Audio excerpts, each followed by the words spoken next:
मैं मीम बनूंगा। ये सीरीज तुम्हें कुछ ऐसा सिखाना चाहती है कि मान लो ये वीडियो खत्म भी होता है, तुम जाके रिसर्च करो, तुम जाके कुछ नया सीखो। एक लर्निंग हैबिट तुम्हारे अंदर आ जाए कि सिर्फ 12th की पढ़ाई नहीं की मैंने, बल्कि मुझे कुछ ऐसा सीखने को मिला है जिससे हो सकता है शायद मेरा नया इंटरेस्ट डेवलप हो जाए। And that is the reason आज मैं तुम्हें डायरेक्टिंग एक बहुत अलग लेवल पे पढ़ाने आया हूं। एग्जाम्पल तुम्हारे सामने क्लियर होना बहुत ज्यादा जरूरी है।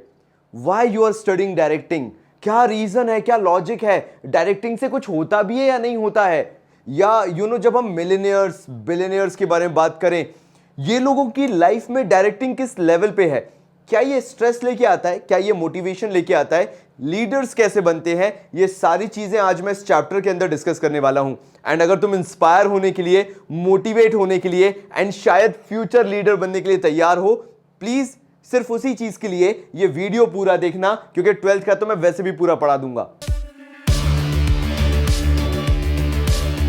डायरेक्टिंग को बहुत सिंपल टर्म्स में बोलूं तो हमेशा एक सुपीरियर रहेगा और एक सबऑर्डिनेट रहेगा, और वो सुपीरियर का काम रहेगा अपने सबऑर्डिनेट को इन एनी वे और फॉर्म, इन एनी शेप और फॉर्म ट्रेन करना।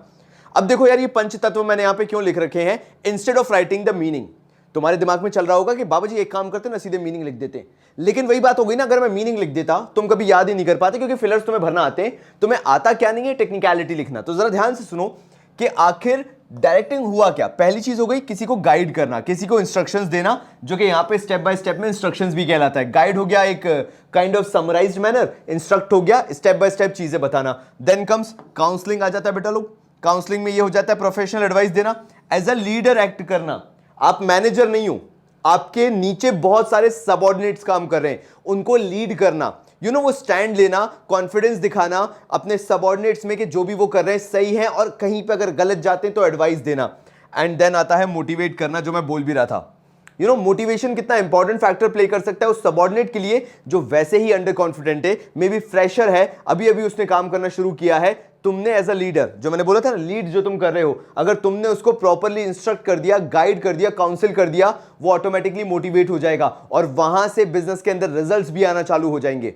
और यही इंपॉर्टेंस से मैं शुरू कर रहा हूं फॉर्मूला 1 हिस्ट्री की, और उसमें मिलने वाले स्ट्रेस की। जब बात आती है being the CEO of Mercedes AMG Petronas formula 1 team, Mercedes की टीम की बात कर रहा हूं, टोटो वुल्फ की। ये जो इंसान तुम यहां पे देख रहे हो, इसकी जितनी नेटवर्थ है, शायद एज अ लीडर वो उतना टेंशन भी लेता है, तभी जाके Lewis Hamilton formula 1 racing champion बना 7 टाइम्स इन वर्ल्ड, मतलब world champion in formula 1। Now मैं तुम्हें ये स्टोरी क्यों समझाना चाहता हूं, क्योंकि तुम में से काफी सारे लोगों को आज के टाइम पे लीडर बनना है। उस स्टेज पे जाना है या उस लेवल पे जाना है जहां तुम कुछ बड़ा बनना चाहते हो, बड़ा ग्रो होना चाहते हो। एंड तुम कहीं पे भी इससे ज्यादा स्ट्रेस नहीं समझ सकते हो, जहां हर एक रेस जीतना जरूरी है, एंड जहां मिली सेकेंड से भी बहुत फर्क पड़ जाता है। जहां जब तुम एक फॉर्मूला 1 रेसिंग कार में बैठे होते हो तो सारा खेल जी फोर्स का होता है, जहां तुम्हारी बॉडी सबसे बड़ा वेपन होता है, और वहां पे काम आता है एक बेस्ट मैनेजर का, एक ऐसे बेस्ट मेंटोर का जो तुम्हें बता सके क्या सही है क्या गलत है। बिकॉज इमोशनल सपोर्ट से लेकर वो जो रेसिंग करने तक का सपोर्ट है, वो कोई अगर एक इंसान संभाल रहा है, टोटो वुल्फ, तो वो बहुत बड़ी बात है। मैंने कहा मैं तुम्हें कुछ सिखा के जाऊंगा, कुछ ऐसी लर्निंग देके जाऊंगा कि अगर तुम लीडर बनना चाहते हो तो उसके सारे के सारे positive as well as negative aspects भी समझो। क्योंकि जब इंपॉर्टेंस आती है ना डायरेक्टिंग की, कि भैया ये बंदा, तुम इस बंदे को देख रहे होगे, ये बंदा वो है जो मर्सिडीज एएमजी को 7 बार वर्ल्ड चैंपियन बना चुका है। किसकी मदद से? लुइस हैमिल्टन की मदद से। ना जाने कितनी मर्च उसकी बेची जाती है, मर्चेंडाइज बेची जाती है, पूमा से कोलैबोरेशन है, मर्सिडीज एएमजी की तुम कितनी ही देखते होगे, ना जाने कितनी गुडविल क्रिएशन की है सिर्फ एक प्रॉपर लीडर ने, सिर्फ एक प्रॉपर मेंटोर ने, जो कि सीईओ है। मैंने क्यों बोला? बिकॉज सबसे पहली चीज आती है इनिशिएट एक्शन। आपको भरोसा होना चाहिए बीइंग अ मैनेजर, आप जो भी डिसीजंस लेने वाले हो किसी भी चीज के लिए, चाहे फिर वो एक बड़ी कंपनी हो, चाहे फिर वो एक छोटी कंपनी हो, being a manager, being a superior, being someone जो कि टॉप पे बैठता है, उसके लिए ऐसे डिसीजंस बहुत मैटर करते हैं। और तुम इस स्टेज में जितना ऊपर जाते जाओगे ना, अगर तुम्हें लाइफ में कुछ बड़ा करना है, तो बिलीव मी ये डिसीजंस और हार्श होते जाएंगे। ऐसा लगेगा कि लाइफ एंड डेथ के बीच में तुम्हें डिसीजन लेना है, क्योंकि यहां पे यही बोला, डायरेक्टिंग इनिशिएट सेक्शन क्या बोलता है, तुम्हारा पहला डिसीजन ये बताएगा कि सामने वाला क्या काम करेगा। सोचो तुम कितने इंपॉर्टेंट हो चुके हो किसी के लिए। जब आज 12th में तुम्हें फोकस ही नहीं है, तुम्हें पता नहीं अभी लाइफ में क्या करना है, एक वक्त ऐसा आएगा कि तुम्हारा फैसला हर चीज को हाँ या ना में तब्दील कर देगा। तुम्हारी सोची हुई चीज, तुम्हारा सोचा हुआ विजन जहां तुम रखोगे वहां से चीजें होना शुरू हो जाएंगी। जहां तुम बोलोगे ऐसा ही होगा, वहां से वैसी ही चीजें होंगी। जैसे टोटो वुल्फ के साथ होती हैं, जब वो कोई चीज बोलता है तो वैसी ही चीजें होती हैं। उसे मालूम होता है कि वो कितने स्ट्रेस में, उसे पता होता है कि कितना बड़ा डिसीजन है, उसे मालूम है फेलियर हुआ तो सबसे पहले उसके ऊपर चीजें आएंगी, फिर भी वो करता है। क्यों? बिकॉज वो लीडर है। Directing initiate actions. Manager pushes the employees to initiate action towards attainment of desired objectives. Manager push करता है, वो जानता है there never can be something जो कि 100% ही सक्सेसफुल होती है। तुम समझ रहे हो मेरी बात को? There is always a chance कि वहां पे 10, 15, 20 हेल इवन 60% तक सक्सेस होगा तो 40% फेलियर रेट भी एग्जिस्ट करता है। बट वो लीडर क्या करेगा? वो फिर भी इनिशिएट एक्शन करवाएगा। वो अपने सबऑर्डिनेट्स पे बिलीव करेगा कि वो जो 40% चांस लग रहा है फेलियर का, उसको उसे सक्सेस में कन्वर्ट करना है। जब भी मैं टोटो की बात करता हूं ना, तो मैं ये बात करता हूं कि ये बंदा जानता है, बड़े क्वालिटी तरीके से जानता है कि इसको अपनी कैसे पूरी क्रू को मैनेज करना है, कैसे ल्यूइस हैमिल्टन जैसे स्टार को मेंटेन करना है, और कैसे अपने ऊपर बैठे हुए बॉसेस को जवाब देना है। क्योंकि यहां पे बहुत इंपॉर्टेंट पॉइंट आता है और बहुत क्रूशियल पॉइंट आता है। सुनना मेरे भाइयों बड़े ध्यान से। Integrates employees efforts. इसको किसी एक इंसान को गाइड नहीं करना, जैसे किसी भी मैनेजर के साथ होता है। मैनेजर अकेले किसी एक एम्प्लॉय को थोड़ा ना गाइड कर रहा है, थोड़ा ना मॉनिटर कर रहा है। कई बार क्या होता है, separate teams working on separate things in a single department में बात कर रहा हूं। एक डिपार्टमेंट के अंदर हो सकता है 3 से 4 टीम्स को सब डिवाइड किया हो, 3 से 4 टीम्स को अलग अलग काम दिया गया हो, और उस लीडर को 3 से 4 टीम जो है उन सबको गाइड करना है, सुपरवाइज करना है, मॉनिटर करना है। यानी all activities in an organisation are interrelated. यानी जितनी भी एक्टिविटीज होती हैं यार, फॉर्मूला 1 की कार में टायर चेंज करने से लेकर वो स्पीड मेंटेन करना, इवन तुम्हें पता नहीं होगा कि अगर ड्राइव सरफेस है तो अलग टायर यूज होते हैं, वेट सरफेस है तो अलग टायर यूज होते हैं। अगर रेस होते होते बरसात हो जाए तो कब वेट टायर्स लगाने, ड्राई टायर्स को हटाना है, ये तक कौन कर रहा है, कौन डिसीजन ले रहा है? टोटो। और अगर फेल हो गया तो बताओ किसके ऊपर नाम आएगा? एक रेस फेल होना मतलब करोड़ों रुपए डुबाने के बराबर होता है फॉर्मूला 1 में। विजय माल्या किंगफिशर ऐसे ही बर्बाद हुआ। उनकी भी फॉर्मूला 1 की एक टीम थी, बर्बाद हो गई, खत्म हो गई, निस्तो नाबूद हो गए भाई साहब। विजय माल्या हमारे पिंकी पिंकी कार बनाई थी उन्होंने, पिंकी पिंकी फॉर्मूला 1 के अंदर, खत्म हो गए। क्यों? बिकॉज एक डिसीजन तुम्हें बना सकता है या बिगाड़ सकता है, लेकिन क्या इनका कोई बिगाड़ पाया? नहीं। क्यों? Because of better planning, because of better techniques. जब 4 चीजें तुम्हें संभालना होती हैं, जब 4 चीजें एक दूसरे से लिंक हो रही होती हैं, क्रू बैठा हुआ इंस्ट्रक्शन दे रहा है, ल्यूइस हैमिल्टन रेस कर रहा है, हर चीजों को कोऑर्डिनेट करना है, वो कौन कर रहा है? हमारे टोटो भाई साहब कर रहे हैं। यानी सारे एक्शंस इंटर रिलेटेड हैं। Directing integrates activities by supervision, guidance and counselling. यहां पे उस डायरेक्टर का काम आता है, सीईओ का काम आता है कि वो कैसे इन सारी एक्टिविटीज को ऐसे सिंक करेगा हार्मनी में, सबकी सुनेगा भी और रिजल्ट्स भी लेके आएगा। ये कैसे होगा? ये डायरेक्टिंग के अंदर देखा जाता है। अब तुम सोच रहे होगे कि मैं ये टोटो वुल्फ का इतना बड़ा फैन क्यों? आखिर एक ऐसा सीईओ जो कि अच्छी बढ़िया कंपनी का फॉर्मूला 1 का सीईओ बना बैठा है, why I am such a big fan? Because तुम लोगों को लगता होगा यार कि अच्छा पैसा कमा लिया इसने, तो बढ़िया छाप रहा है, बढ़िया पैसा आ रहा होगा। लेकिन जितना मैं इसके रिसर्च में घुसा, स्पेशली तुम लोगों के लिए, कि तुम्हारे अंदर कोई पैशन ड्राइव कर सकूं, ये वीडियो तुम फास्ट फॉरवर्ड करके ना देखो, एक एक्सपीरियंस की तरह देखो, एक फीलिंग की तरह देखो, एंड डेवलप करो वो हैबिट अपने अंदर कि यार किसी सन की इंसान ने डायरेक्टिंग ऐसा पढ़ाया था कि दिमाग में बैठ गया, कुछ बड़ा सीखने की जरूरत है। ये जो लिखा हुआ है मीन्स ऑफ मोटिवेशन, एक लीडर के ऊपर कितना प्रेशर होता है तुम कभी समझ नहीं पाओगे। जैसे तुम अपने मम्मी पापा को कभी समझ नहीं सकते कि वो कितने प्रेशर में रहते हैं या कितनी कंडीशन से वो गुजरते हैं, सेम टोटो वुल्फ को भी देख के मैं फील कर सकता हूं, मैं एक्सपीरियंस कर सकता हूं।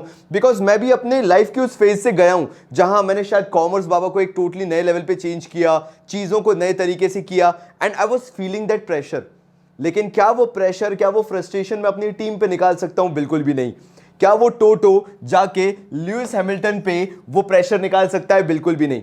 क्योंकि लीडर होता है मींस ऑफ मोटिवेशन, वो डायरेक्टिंग होती है मींस ऑफ मोटिवेशन। यानी वो इतनी रूटेड चीज है, motivation is the root of work efficiency. वो इतनी रूटेड चीज है कि अगर टोटो ने एक दिन आके बोल दिया, यार Lewis Hamilton I believe in you, इतना बोलना, सोचो उस लुइस हैमिल्टन के लिए कितनी बड़ी चीज है जो कि फिर रोड पे जाके, ट्रैक पे जाके फोड़ सकता है। That is what directing is. Essence को समझो कि डायरेक्टिंग कितना जरूरी होता है। एक लीडर का लीडर जैसे खुद को प्रिटेंड करना, खुद को पोर्ट्रे करना कितना ज्यादा जरूरी है, ना कि फ्रस्ट्रेशन शो करना। एंड वहीं से बात आती है फैसिलिटेट्स चेंजेस की। Employees often resist changes due to fear of adverse effect on employment and promotion. मैंने क्यों फॉर्मूला 1 को चूज किया? तुम जब रिसर्च करोगे ना इसके बारे में, जो मैंने तुम्हें हैबिट दी है, मे बी एग्जाम्स के बाद तुम्हारे पास जो ब्रेक होगा, जब तुम फॉर्मूला 1 के अंदर रिसर्च करना चालू करोगे, हर एक सीजन के बाद जो ड्राइवर्स होते हैं उनको निकाल फेंक दिया जाता है अगर उन्होंने परफॉर्म अच्छा नहीं किया। तो क्या लुइस हैमिल्टन के दिमाग में वो डर नहीं बैठा होगा? अभी जब रिसेंटली मैक्स वेपर्स्टन के साथ उसकी फाइट थी, but he lost the world championship जो लूज की है लुइस हैमिल्टन ने, क्या उसके दिमाग में नहीं आया होगा कि शायद मेरी पोजीशन जा सकती है? लेकिन हमारे टोटो भाई साहब ने क्या बोला? लेट इट बी, चलता है। एक बार अगर रेस हारे हो तो 7 बार जीते भी हो, 7 टाइम वर्ल्ड चैंपियन भी रहे हो, and that matters the most. वहां पे अगर आज मर्सिडीज एएमजी को कोई चेंज लाने की भी जरूरत है as a formula 1 racing team, वो लेकर आएंगे। क्यों? क्योंकि लुइस हैमिल्टन को भरोसा है हमारे टोटो भाई साहब पे। यानी वो फियर को खत्म करना, बिकॉज एम्प्लॉयज में हमेशा फियर रहेगा।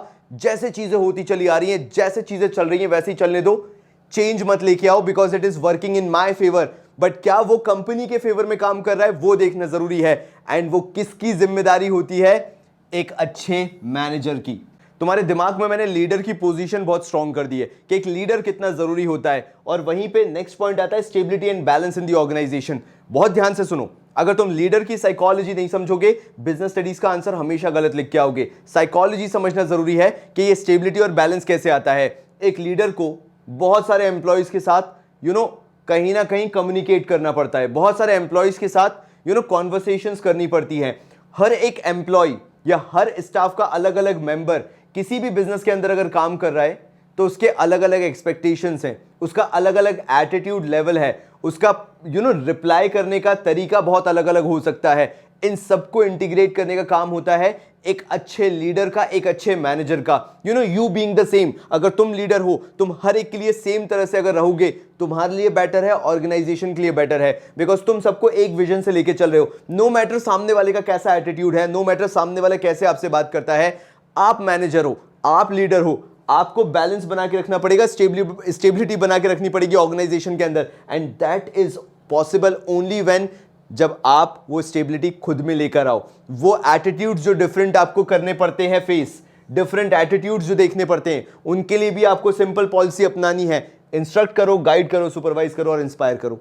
कितने भी डिफरेंट एटीट्यूड्स हो, आपने एक साइकोलॉजी बना ली, आपने एक माइंडसेट बना लिया, मेरे को यही काम करना है, फिर जो भी आएगा आप उससे हंस के बात करोगे। तभी मैंने कहा हमारे इंडिया में दिमाग में बनाया जाता है यार वो मैनेजर है, यार वो लीडर है, अच्छा पैसा छाप तो रहा है, अच्छा पैसा मिल रहा है और बाकी से रौब जताने का मौका मिल रहा है। नहीं, वो कभी तुम्हें नहीं बताएगा कि वो रौब जताने के लिए, वो लीडर बनने के लिए उसे कितनी मुंह की खानी पड़ती है। क्लोज्ड कैबिन्स में उसे कितना सुनना पड़ता होगा, लेकिन फिर भी वो कर रहा है। क्यों? क्योंकि उसे उस पोजीशन की वैल्यू है, वो कितनी मेहनत करके वहां पहुंचा है। तो अगर उसके सबऑर्डिनेट से उसे डिफरेंट एटीट्यूड्स भी फेस करने पड़ेंगे, still he will be performing the same functions जो डायरेक्टिंग में मेंशन्ड है। कितनी इंटरेस्टिंग बात हो जाती है कि स्टेबिलिटी एंड बैलेंस अगर ऑर्गेनाइजेशन में लेके आना है, मैनेजर अपने पे फोकस करता है ताकि बिजनेस के अंदर बैलेंस आ सके। उसे फर्क नहीं पड़ता तुम्हारा एटीट्यूड कैसा है, उसे फर्क पड़ता है बिजनेस में क्या चाहिए है। अगर तुम ये प्रीमियर देख रहे हो ना, तो मुझे #टोटो बेटा कमेंट बॉक्स में भरा हुआ चाहिए, क्योंकि तुम्हारे अंदर वो इंस्पिरेशन आ जाना चाहिए कि तुम कितने भी अमीर लगते हो सड़क पे चलते हुए, फर्क नहीं पड़ता, दिखाओ, जितना दिखावा करना है दिखाओ। अगर तुम लीडर हो तो, अगर तुमने लाइफ में कुछ बड़ा अचीव किया है तो, क्योंकि मेंटालिटी जितनी बड़ी रखोगे ना उतने ही ऊपर जाओगे। जितनी मेंटालिटी छोटी रखोगे, अरे वो तो दिखावा करता है, बेटा वो दिखावा कर रहा है क्योंकि उसने कमाया है। और इसलिए मैं टोटो का फैन हूं, लुइस हैमिल्टन से ज्यादा, जो कि 7 टाइम्स वर्ल्ड चैंपियन है लुइस हैमिल्टन, मैं उससे ज्यादा फैन हूं टोटो वुल्फ का। ये तो मैंने तुम्हें बताया कि टोटो कैसे इनिशिएट एक्शन करता है, लेकिन जरा ये पिक देखो, मैं इसको और अच्छे से दिखा दूंगा। टोटो की बेस्ट बात पता है क्या है? जब तुम उसे काम करते हुए देखोगे, जब तुम उसे मेहनत करते हुए देखोगे, जब वो क्रू के साथ उसे लगा हुआ देखोगे, उनके बीच बैठा हुआ देखोगे, काम करवाते हुए देखोगे, तुम्हें कभी लगेगा नहीं कि इसके पास कितना पैसा हो सकता है, या ये मर्सिडीज में घूमता होगा, या इसके पास कितना बड़ा घर होगा। बिकॉज वो अपने आप को इतने ग्राउंड लेवल पे ले आता है, इतने बेस लेवल पे ले आता है कि वो एम्प्लॉयज में घुल मिल जाता है। बिलीव मी, शुरुआत में तो मुझे ये लगा था ये सिर्फ मैनेजर है, लेकिन बाद में मुझे पता चला कि ये पूरी फॉर्मूला 1 टीम का सीईओ है। So I am not talking about any manager, I am talking about something जो कि इतना घुल मिल जाता है बिकॉज वो अपने काम को लेकर इतना पैशनेट है। एंड लीडर्स के बारे में यही चीज जरूरी है, because directing is a continuous function. Directing ऐसी चीज नहीं है जो तुमने आज की और कल करने की जरूरत नहीं है, लीडर को रोज रगड़नी पड़ती है, और टोटो इसमें बेस्ट है। मैंने बाकी बहुत सारे लीडर्स देखे, ब्रेकडाउन्स भी देखे उनके होते हुए, उन्हें समझ में नहीं आता क्या करना है, but why he is the best, because वो जानता है as a manager, as a CEO जानता है कि वो कैसे कंटिन्यूसली अपने सबऑर्डिनेट से काम करवा सकता है। वहां पे बैठ के चिल्लाना पड़े, चिल्ला के प्यार से जो करना पड़े, because you know racing, specially formula 1 racing जिसमें अरबों रुपए लगे होते हैं, यू नो उसमें स्प्लिट सेकंड की भी बहुत वैल्यू होती है, एंड कई बार you need to be aggressive. ये बंदा वो करने में भी बहुत शानदार है। मुझे मजा आता है इसको देखते हुए कि ये बंदा अपनी पर्सनालिटी को कितना चेंज कर लेता है जब वो काम पे आता है। एंड यही एक सक्सेसफुल पर्सन की, एक सक्सेसफुल मैनेजर की, सक्सेसफुल लीडर की खासियत होती है। So guide, supervise, motivate and communication, मुझे लगता है ये कुछ 5-6 वर्ड्स ना तुम्हारे दिमाग में बैठने वाले हैं। एंड तुम बाद में मेरे से ये बोलोगे बाबू जी आपने ऐसा याद करा दिया था ना, साथ में ऐसा इंस्पायर कर दिया था कि अब कुछ करना ना करना लीडर बनना है। क्योंकि यू नो वो जिम्मेदारी होना, वो रिस्पॉन्सिबिलिटी होना भाई, वो अलग ही फील होता है। यू नो वो गुस्सा आने पे भी तुम्हारा कुछ ना बोलना, वो फ्रस्ट्रेशन होने पे भी तुम्हें स्माइल करना, यू नो अंदर से ऐसा लग रहा है कि आज लाइफ खत्म है लेकिन दूसरे को मोटिवेट करना, that is what leadership is, that is what directing is. And directing is something which is continuous, जो कि रेगुलर करोगे तुम, गाइड करोगे, सुपरवाइज करोगे, मोटिवेट करोगे, कम्युनिकेट करोगे, किसी भी चीज में कमी नहीं आने दे सकते हो। फिर पता है बड़ा इंटरेस्टिंग पॉइंट आता है, directing takes place at every level. चलो मैं समझाता हूं कि कैसे डायरेक्टिंग होता है, कैसे चीज की जाती है। जब एक मैनेजर होता है तो उसे बोर्ड ऑफ डायरेक्टर से भी मिलके आना पड़ता है, मतलब अपने सुपीरियर से भी मिलके आना पड़ता है। यू नो उसे अपने स्टाफ के साथ भी काम करना होता है जो कि उसके सबऑर्डिनेट्स हैं, साथ साथ में उसे अकेले अपनी ड्यूटीज भी अलग से निभानी पड़ती हैं। 3 डायमेंशनल हो गया यहाँ पे, बॉस से बात करो, सबऑर्डिनेट से बात करो, और जो खुद का काम है वो खुद कंप्लीट करो। So directing is something that is placed at every level, it is present at every level, मतलब आपको हर जगह डायरेक्टिंग दिखेगी। अब तुम्हें ये लग रहा होगा बाबा जी नहीं, डायरेक्टिंग का मतलब ये नहीं होता है, एब्सोल्युटली राइट। डायरेक्टिंग में परवेसिव ये भी नहीं बताता है कि at every level of management ही होता है। डायरेक्टिंग क्या बताता है, जरा पढ़ो, परवेसिव एक्शन है। परवेसिव एक्शन का मतलब होता है present at all the levels, present in all the works, present in every scenario. हर चीज में डायरेक्टिंग एलिमेंट है। तभी केस स्टडी गलत करके आते हो तुम जब बोलते हो डायरेक्टिंग परवेसिव मतलब present at all the levels of management. नहीं, directing is something that is present in every situation, every scenario, you know in every condition. You can always sense there is directing.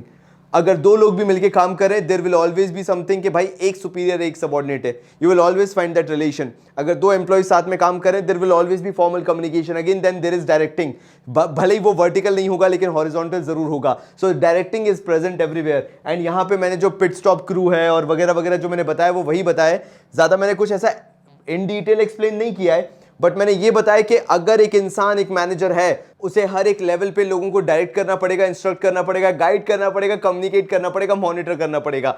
And then comes flows from top to bottom. ये चीज बस हमेशा याद रखना कि जैसे हमारे टोटो wolf भाई साहब है ना, यानी टोटो वुल्फ है, वो हमेशा इंस्ट्रक्शंस अपने सबऑर्डिनेट्स को देगा।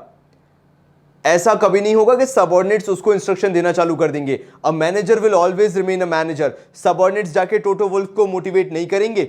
तुम जानते नहीं हो एक अच्छे कमर्शियल वर्ल्ड में, एक अच्छे बिजनेस वर्ल्ड में कैसे ये रिलेशन एस्टैब्लिश होता है और कितना स्ट्रांग होता है। जो रिस्पेक्ट वाली बात होती है वो कितनी ज्यादा होती है। यू नो कोई कहेगा नहीं, कोई बोलेगा नहीं, लेकिन a manager, a leader is always a leader. And Lewis Hamilton जितना भी मीडिया में छाया रहे, जितना भी एक पब्लिक फिगर जैसे दिखे, वो अपने लीडर की रिस्पेक्ट करता है। That means flows from top to bottom. Directing में लीडर टॉप पे बैठा होगा एंड जो सबऑर्डिनेट है वो यहीं पे रहेगा। भले ही this subordinate will gain everything, he will gain promotion, he will gain perks, he will gain advantages, सब मिलेगा उसे, बट वो हमेशा थैंकफुल किसको रहेगा, अपने लीडर को लेके रहेगा, because he was the one जिसके थ्रू उसने सब कुछ अचीव किया है, बिकॉज उस लीडर ने उस पर ट्रस्ट जताया है। यू नो मैंने ना अपने इस इतने लाइफ एक्सपीरियंस में ये चीज तो सीख ली है, how much we take it for granted the things that we have, and how easily we lose our essence just because we have to face the competition. And you know performance में हम कहीं खो से जाते हैं and हम उस race के किंग बनने की जगह उस रेस का पार्ट बन के रह जाते हैं, just because we were never having that strategy, we were never having that leader. मैंने ये पूरी सीरीज को यूनिक क्यों बनाया, मैं मीम बनूंगा सीरीज को एक इंस्पिरेशनल एक मोटिवेशनल सीरीज क्यों बनाया, because I always wanted to do something different. मेरे को क्राउड का पार्ट नहीं होना है। मेरे को एक ऐसा एक आइडियोलॉजी चाहिए अपनी लाइफ में, एक ऐसी थिंकिंग प्रोसेस चाहिए जहां पे I am always pushing my self beyond my limits, because directing is that particular thing only. Directing is performance oriented. अगर आप वो रिजल्ट्स लेके नहीं आ रहे हो, अगर आप अपने आप को वो परफॉर्मेंस ओरिएंटेड मान के नहीं चल रहे हो, and I am not saying कि तुम्हारा 100% सक्सेसफुल होना जरूरी है। Lewis Hamilton is 7 time world champion, but अभी रिसेंटली रेस उसने लूज की है। So there are chances that you will lose certain races, but that doesn't mean कि तुम अपनी आइडियोलॉजी चेंज कर दोगे, तुम अपनी परफॉर्मेंस का तरीका चेंज कर दोगे। हाँ, उसमें ट्वीक्स लेके जरूर आओगे, हाँ स्क्रूटनी जरूर करोगे तुम कहां गलत चले गए थे, बट दैट डजंट मीन कि तुम अपनी पूरी आइडियोलॉजी छोड़ के कहीं दूसरी दुनिया में निकल जाओगे। That should not be done, and that is what leaders do. वो इस चीज का ध्यान रखते हैं कि अगर हमने एक परफॉर्मेंस ओरिएंटेड अप्रोच रखी है तो हम उस पर बिलीव भी करें। That means our main motive whatsoever it is, जो भी हमारा मेन मोटिव है हम उसको अचीव करने के लिए काम करें, ये ना देखें कि दूसरे क्या कर रहे हैं। You are understanding my point? ये देख के कभी काम मत करना कि दूसरे क्या कर रहे हैं। एंड मैं इतना रिसर्च वर्क इसलिए कर रहा हूं so that you don't have to do separate case study videos. जरूरत ही नहीं पड़ेगी अगर तुमने एक बार मेरे साथ बैठ के इतने डिटेल में पढ़ लिया तो। So you don't have to get carried away with all others doing. जो भी वो कर रहे हैं करने दो, लेट इट बी। तुम जानते हो कि तुम्हारी यूएसपी क्या है, यूनिक सेलिंग प्रोपोजिशन क्या है, तुम जानते हो कि तुम एक्सपर्ट काय में हो, बस उस पर स्टिक करो, उसमें ट्वीक्स लेके आओ, उसमें चेंजेस लेके आओ, and again you will be at the top of the world. यहां पे भी वही बोला गया, ब्रिंगिंग एफिशिएंसी इन परफॉर्मेंस। अपने आप को इंप्रूव करो, ना कि दूसरों को देख के इंस्पायर या मोटिवेट हो। And then comes human elements involve हैं, यानी हमें सिर्फ एक चीज को पढ़ना है, human behaviour, what motivates a person. जो फॉर्मूला 1 जैसे स्पोर्ट्स में है, इवन अलग अलग स्पोर्ट्स में है, उनकी सिर्फ एक ही ड्राइव होती है। उनके ह्यूमन बिहेवियर में सिर्फ एक ही चीज होती है, एक ही मोटिवेशन होता है, to win, to be the best among all. और अगर उस चीज को आप समझ गए, उस ड्राइव को, उस हंगर को आप समझ गए, तो आप समझ जाओगे कि भाई आपको क्या उससे अचीव करवाना है। सो डायरेक्टिंग में एक लीडर भी यही समझता है कि आखिर एक एम्प्लॉय चाहता क्या है। उसके ह्यूमन बिहेवियर को समझ गए, उसको समझ गए कि वो प्रमोशन मांग रहा है या सैलरी हाइक मांग रहा है, आप समझ गए कि उसको फाइनेंशियल इंसेंटिव चाहिए या नॉन फाइनेंशियल चाहिए, आपने सब पकड़ लिया। मतलब अब आप उससे काम निकलवा लोगे। अब तुम पता है मेरे से पूछोगे कि मैं इस बंदे का इतना बड़ा ही फैन क्यों बन गया हूं, मतलब तुम्हारे दिमाग में आता होगा। तो let me give you one more lesson that I have learn from Toto Wolff, and बहुत बहुत सिंसियरली मैं वो चीज़ बता रहा हूँ, एंड ये प्रूव करता है। अदरवाइज डायरेक्टिंग में मेरे ख्याल से मोटिवेशन पहली चीज़ तो तुम्हें कभी नहीं मिलती, शायद कभी नहीं देखते, बिकॉज इनकी जितनी कॉन्वर्सेशन सुनोगे, अपार्ट फ्रॉम ये जो इंटरव्यूज देते हैं उसके अलावा मैं बात कर रहा हूँ, तुम्हें हमेशा पता चलेगा they're always targeting about with, चाहे लुइस हैमिल्टन हो, चाहे किसी से भी और बात करें हो, we have to become the best, we have to be the best, like we have to be the top most team in the world. They are never talking about money, वो कभी पैसे की बात कर ही नहीं रहे, that is always a secondary thing. और मैं ये नहीं कह रहा कि पैसा सेकेंडरी रखो, पैसा रखो प्राइमरी मोटिव, लेकिन उस पैसे के ऊपर वो चीज को रखो जो वो तुम्हें पैसा लाके देगी।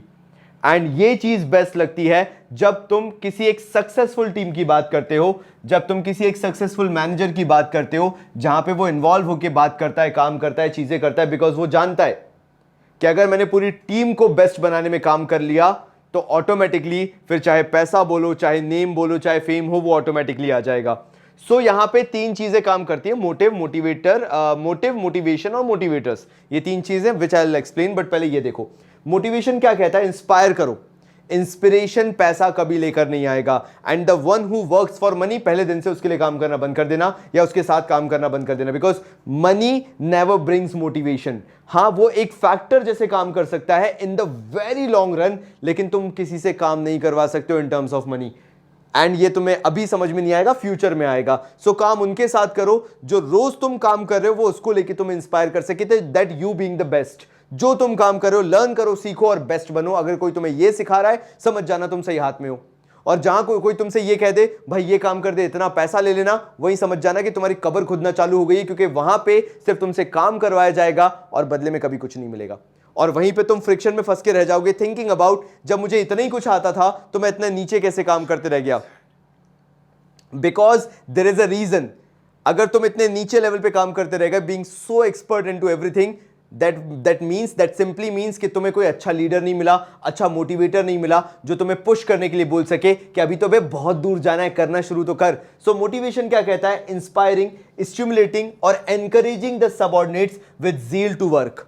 जहां तुम्हारे माइंड में वो मनी फैक्टर हट गया और जहां तुम्हारे माइंड में इन शुरुआत के 18 साल के लेके 24 साल, लाइक 5-7 साल मैं तुमसे मांग रहा हूं, अगर तुम्हारे दिमाग में ये आ गया I have to work beyond money, like 24 साल के बाद मैं पैसा कमाऊंगा, बिल्कुल कमाऊंगा, लेकिन अभी 7 साल मुझे भयंकर सीखना है। The moment you will start getting inspired by someone, जैसे मैं टोटो वुल्फ से इंस्पायर होता हूं, यू नो तुम्हें कोई स्टिमुलेट करने लगा, तुम्हें कोई एनकरेज करने लगा, भाई तू कर, तू बेस्ट कर रहा है, you know every day you are waking up, you are learning something new, you know getting new ideas, you know having new vibe, एक अलग ही अंदर से एक आत्मा जग रही कि कुछ अब करना है भाई, इसके बियॉन्ड करना है, कुछ नया सीखना है। That is what motivation is. So it is the zeal to work. Zeal का मतलब क्या होता है? अंदर से इच्छा आना कि जो तुम काम कल तक कर रहे थे वो तुम आज भी करना चाहते हो, आज से 10 साल बाद भी करना चाहते हो। That is zeal to work. एक अलग ही एंथुसियाज्म आ जाता है, एक अलग ही मोटिवेशन आ जाता है। That is what motivation is. And जब भी मैं टोटो को सुनता हूं कोई भी चीज करते हुए, कोई भी चीज बोलते हुए, believe me I get that feeling, because मैंने उसके मुंह से या कभी उसके एटीट्यूड से या बिहेवियर से पैसा नहीं सुना, मैंने वो भूख देखी है कि उसे वर्ल्ड नंबर 1 होना है, उसे अपनी टीम को वर्ल्ड नंबर 1 बनाना है। So process of making subordinates to act in a desired manner to achieve organisational goals. यहां पे हम सबऑर्डिनेट्स को एक तरह से it's a process of making subordinates, हम उनको किसी तरह से एक बिहेवियरल चेंज मिला रहे हैं जहां वो बिहेव कर रहे हैं ताकि हम एक डिजायर्ड गोल अचीव कर सकें। You know they are coming as a team beyond the purpose of money.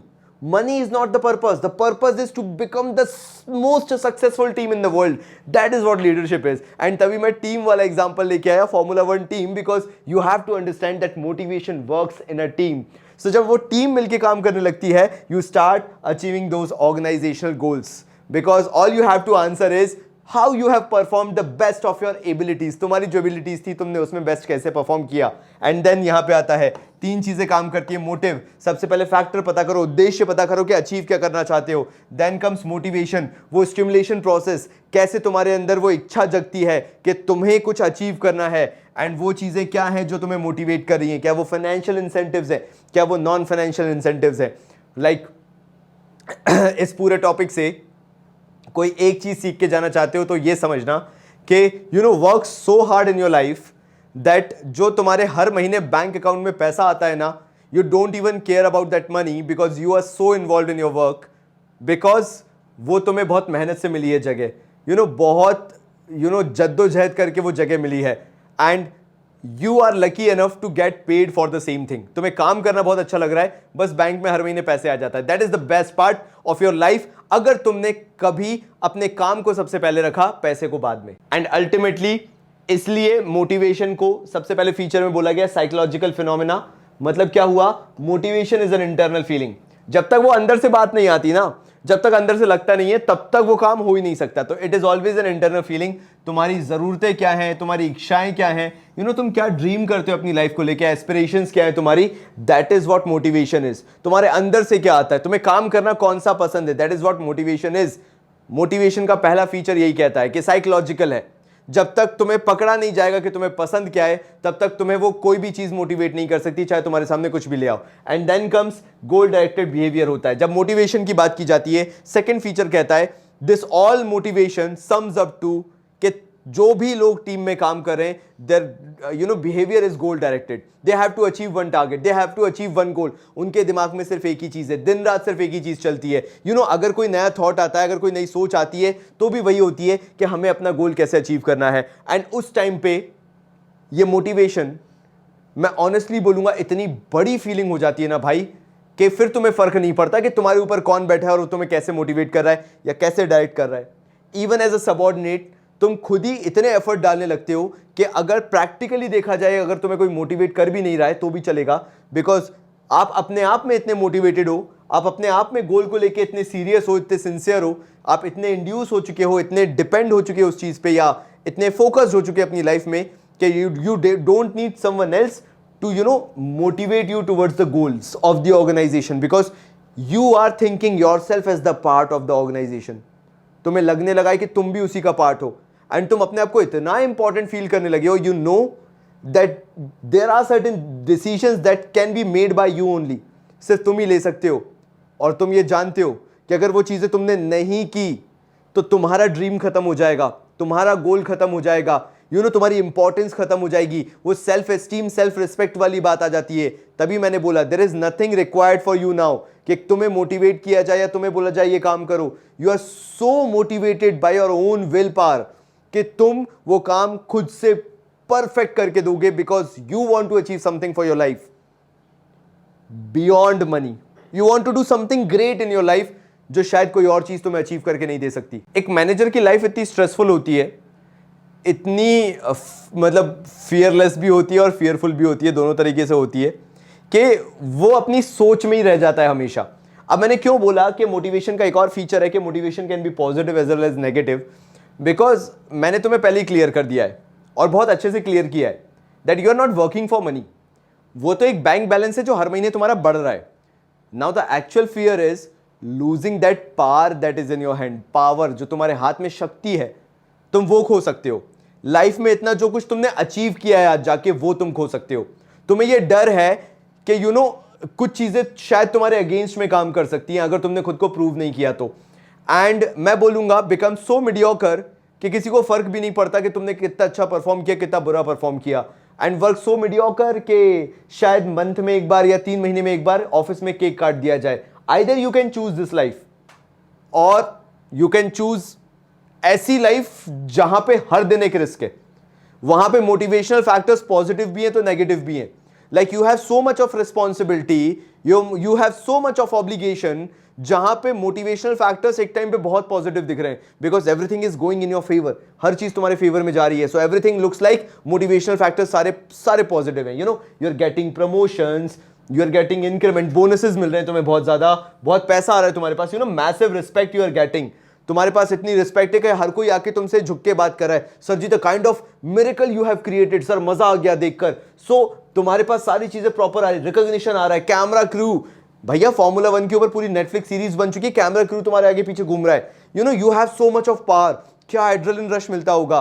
But at the same time एक रेस लूज करो, एक बार हारो एंड यू नो तुम वो कोना ढूंढने लगोगे कहां मुंह छुपा ले, because again you have that much of obligation, you have that much of pressure कि if everything is falling apart, जो भी तुम बोलना चाहते हो, it is just because of your decisions, it is just because you lack that confidence or somewhere around you lack that strategy जहां पे तुम पे भरोसा करके सारे क्रू ने तुम्हारे साथ काम किया, सारी टीम ने तुम्हारे साथ काम किया। So there can be negative consequences, warnings मिल सकती हैं जो टॉप लेवल मैनेजमेंट बैठा है, यू नो मेमो मिल सकता है एक कि ऐसा क्यों हो रहा है, मे बी हो सकता है हमें टीम में से कुछ लोगों को निकालना पड़े, मेमो तुम्हारे पास आ सकता है, डिमोशन हो सकता है तुम्हारा, यू नो इंक्रीमेंट्स नहीं मिलेंगे, एक्स्ट्रा फंडिंग नहीं मिलेगी।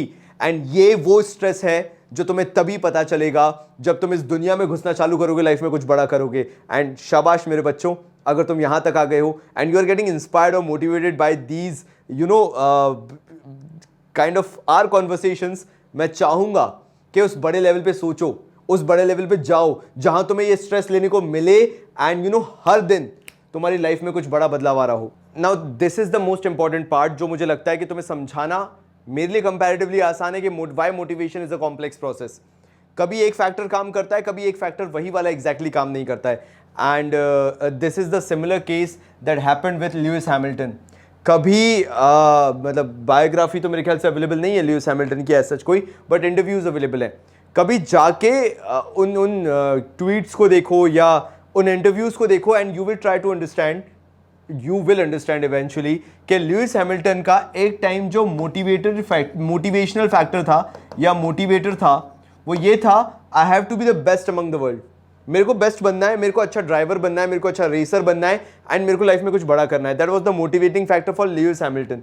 बट एक पीरियड ऑफ टाइम के बाद जब कॉम्पिटिटर्स क्लोज आने लगे, यू नो जब कॉम्पिटिटर्स वो रेस देने लगे या वो कहीं ना कहीं टक्कर देने लगे, जैसे मैक्स वेस्टप्पन, मैं हमेशा गलत बोलता हूं बट तुम समझ जाओ, जब Red Bull racing you know Mercedes AMG के बहुत क्लोज आने लगी, the entire idea shifted from the entire racing being a world champion to Max वेस्पर्टन, जो भी है।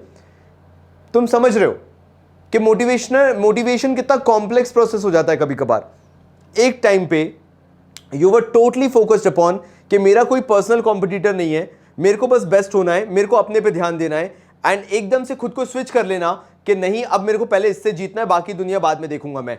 This is how motivation changes and that is the reason motivation is a complex process. कभी एक चीजें काम करती है, कभी वही चीज काम करना बंद कर देती है। Manager must understand various types of human needs. Every person uses different approach to satisfied their need. हर इंसान की अलग जरूरत है, हर इंसान का अलग तरीका है मोटिवेट होने का, एंड आपको बीइंग अ मैनेजर वो समझना बहुत ज्यादा जरूरी है। And then comes dynamic and continuous process है। मोटिवेशन पहली चीज तो डायनामिक है, that means human behaviour ever changing है। मैंने तुम्हें अभी जस्ट लुइस हैमिल्टन के एग्जांपल से सेम चीज समझाई कि आप ह्यूमन बिहेवियर को एक जैसा मान के नहीं चल सकते हो। शायद अभी कुछ और मोटिवेशनल फैक्टर होगा, शायद आज से 3 4 5 साल बाद मोटिवेशनल फैक्टर टोटली चेंज हो चुका होगा। And then comes needs and motivation to fulfil them changes continuously with time. So एक तो मोटिवेशन कंटिन्यूअस प्रोसेस है, you have to understand the needs. Dynamic है यानी चेंजिंग होता जाता है, चेंज होता जाता है जो भी मोटिवेशनल फैक्टर है, और ये कंटिन्यूअस प्रोसेस है, दैट मींस जो जो चेंज हो रहा है। Being a leader, you have to understand the fact, you have to understand the feelings of your subordinates and ultimately implement something upon that. कुछ ना कुछ उसके लिए करना as a leader बहुत जरूरी हो जाता है, otherwise maybe the employee may lose interest in the organization.